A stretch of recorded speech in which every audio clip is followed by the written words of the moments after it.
sekecil itu udah bisa sabar bahkan setia merawat dan mengurus ibunya hingga meninggal dunia. Duh, kalau saya ada di posisi itu belum tahu juga. Nah, Ustadz Syam, apakah benar salah satu orang yang paling setia bahkan tanpa disadari seorang ibu adalah anaknya?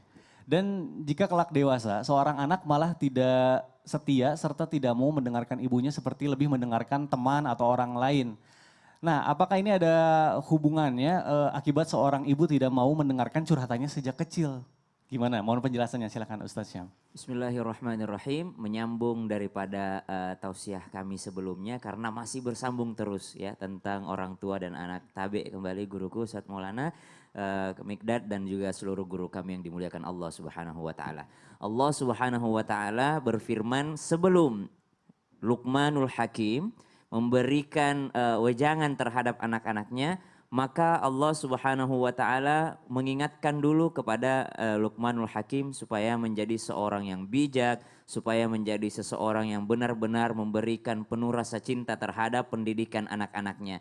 Maka jikalau dikatakan atau ditanyakan apakah benar ketika seorang anak itu semakin menjauh dari orang tua, maka itu akan yang namanya berdampak kepada orang tuanya. Artinya karena kesalahan orang tuanya dahulu sehingga anaknya pun demikian. Maka Rasulullah Shallallahu Alaihi Wasallam mengingatkan kama tadinu tudan. Kemudian Al-Quran juga menyebutkan ma asaba min musibatin fabima kasabat aidikum. Tidaklah sesuatu menimpa kepadamu kecuali itu adalah ulahmu sendiri atau pernah engkau melakukannya sehingga Allah Subhanahu wa taala membalaskannya. Islam memang tidak mengenal yang namanya karma.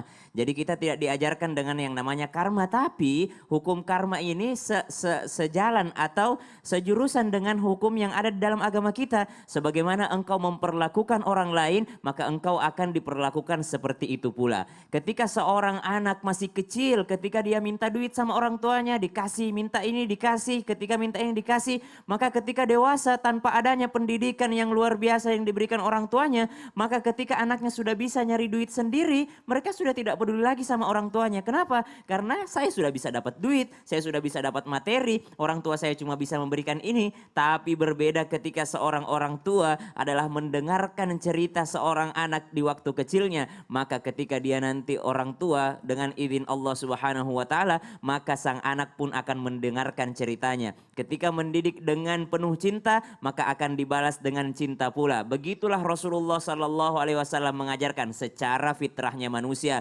Walaupun terkadang kita melihat banyak kasus yang tidak seperti itu. Banyak juga orang tua yang zalim terhadap anaknya tapi anaknya tetap berbuat ihsan kepada orang tua.